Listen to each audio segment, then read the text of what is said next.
أعوذ بالله من الشيطان الرجيم بسم الله الرحمن الرحيم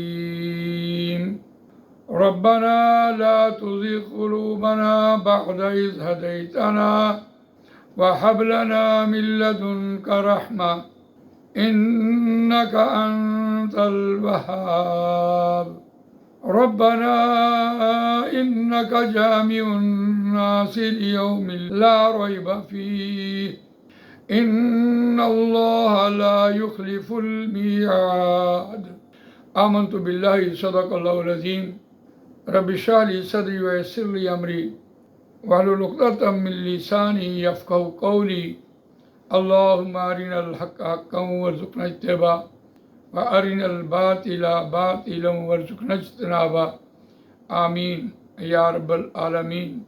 دوستو اور بزرگوں، سورہ آل عمران آیت نمبر 8 اور 9 آپ کے سامنے تلاوت کی ہے۔ یہ سورہ آل عمران کا پہلا رکوع یہاں مکمل ہوا اور اس میں 2 دعائیں سکھائی گئی ہیں۔ دعا کا سلسلہ قرآن مجید میں ہر موقع پر آیا اور نبی اکرم صلی اللہ علیہ وسلم نے بھی کوئی عمل دعا کے بغیر نہیں کیا، لیکن دعا بھی اس وقت مانگی جب پہلے عمل کیا، بعد میں دعا مانگ لی۔ مثال کے طور پر صبح اٹھنے کی دعا الحمدللہ الذی احیانا بعد ما اماتنا والیہ النشور، پہلے اٹھے اور پھر دعا مانگی۔ بیت الخلاء گئے، اللہم انی اعوذ بک من الخبث والخبائث، پہلے اٹھ کر بیت الخلاء کے دروازے پر گئے، وہاں دعا مانگی۔ گھر سے نکلے، دعا مانگی۔ سواری پر بیٹھے، دعا مانگی، سبحان الذی سخر لنا ھذا وما کنا لہ مقرنین وإنا الی ربنا لمنقلبون۔ مسجد تک پہنچے، پھر دعا مانگی، اللہم افتح لی ابواب برحمتک۔ واپس نکلے، اللہم انی اسألک من فضلک ورحمتک۔ تو گویا ساری دعائیں عمل کرنے کے بعد مانگی۔ فقط ایک دعا جو سواری کی دعا ہے، سبحان الذی سخر لنا ھذا وما کنا لہ مقرنین وإنا الی ربنا لمنقلبون، اس میں حکمت یہ ہے کہ سبحان سے بات شروع کی اور اللہ بے عیب ہے، ہر کمی کوتاہی کمزوری سے وہ پاک ہے۔ انسان کمزور ہے، انسان نے شادی کرنا بھی انسان کی کمزوری ہے، اور جب آپ سواری پر بیٹھتے ہیں اسے چلا تو لیتے ہیں لیکن روکے گا اسے کون؟ صرف آپ کے پاس ایک لیور ہے جسے آپ نے دبانا ہے اور گاڑی روکنی ہے، اور روکنے والا بھی اللہ کی ذات ہے۔ اسی طرح جب آپ پہاڑ سے اترتے ہیں تو اگر ایک پاؤں پھسلے تو آپ کہاں کے کہاں چلے جاتے ہیں۔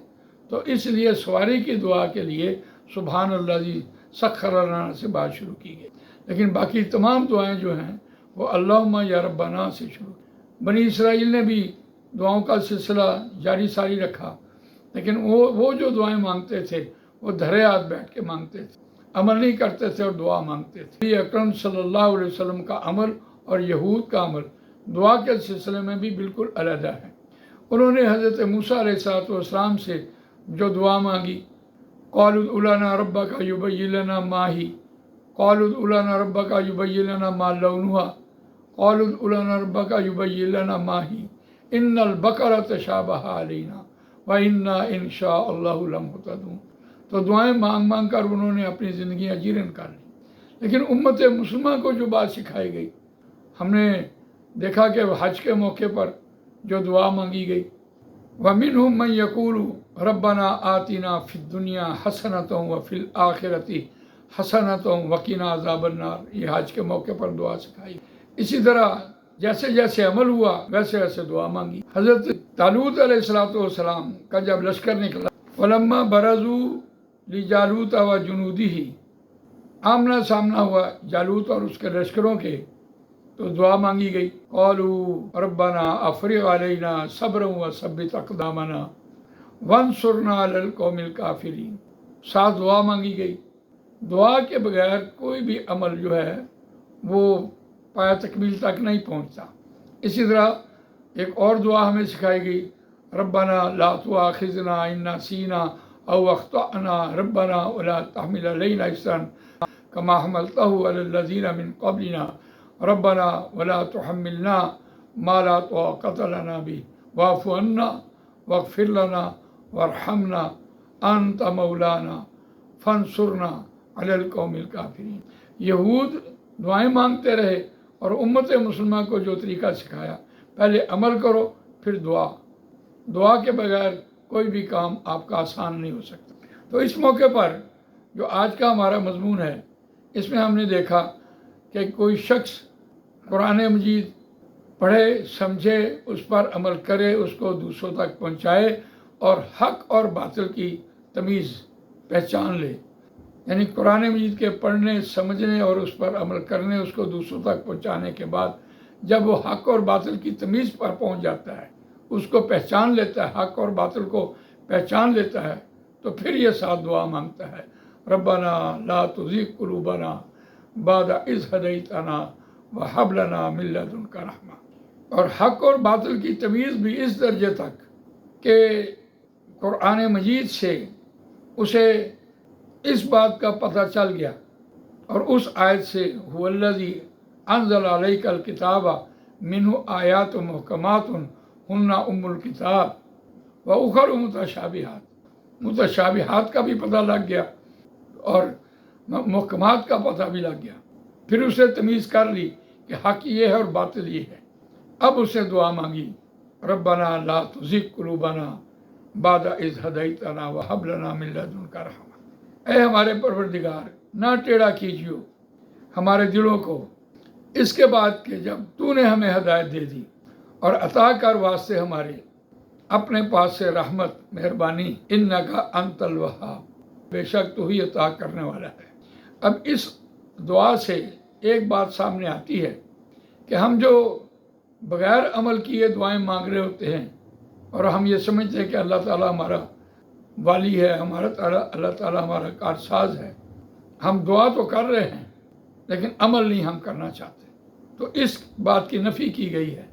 امت مسلمہ کو پہلے عمل سکھایا اور بعد میں دعا سکھائی، اور یہ جو دعا ہم مانگ رہے ہیں یہ بھی اس درجے تک ایک آدمی پہنچ جاتا ہے، قرآن مجید پڑھتا ہے، سمجھتا ہے، اس پر عمل کرتا ہے، اس کو دوسروں تک پہنچاتا ہے، تو پھر یہ ساتھ دعا مانگتا ہے، ربنا لا تزغ قلوبنا بعد اذ ہدیتنا وہب لنا من لدنک رحمہ انک انت الوہاب۔ ساتھ ہی ایک اور دعا سکھائی، ربنا انک جامع الناس لیوم لا ریب فیہ، اے ہمارے پروردگار، بے شک تو انسانوں کو جمع کرنے والا ہے، لیوم لا ریب فیہ، واسطے اس دن کے جس دن کے ہونے میں کوئی شک نہیں۔ ان اللہ لا یخلف المیعاد، بے شک اللہ اپنے وعدے کے خلاف نہیں کرتا۔ اور یہاں ایمان بالآخرت پر پورا یقین انسان کا ہوتا ہے، اور پھر وہ یہ دعائیں جو ہے اس کو مانگتا ہے تو اللہ تعالیٰ اس پر مہربانی کرتا ہے اور اس کا ایمان اور مضبوط ہوتا ہے کہ جو بھی عمل انسان نے کرنا ہوتا ہے وہ ایمان بالآخرت کی بنیاد پر عمل کر رہا ہوتا ہے۔ اگر اس کا دنیا میں اجر نہ بھی ملے تو نہ ملے، لیکن اس کا اجر جو ہے اللہ کے ہاں محفوظ ہوتا ہے۔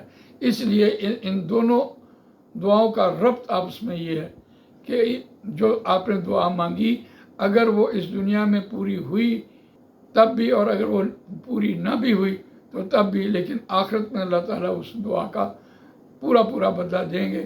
اللہ تعالیٰ مجھے آپ کو قرآن مجید پڑھنے، سمجھنے، اس پر عمل کرنے، اس کو دوسروں تک پہنچانے کی توفیق عطا فرمائے۔ سبحانک اللہم و بحمدک، نشہد ان لا الہ الا انت، نستغفرک ونتوب الیک۔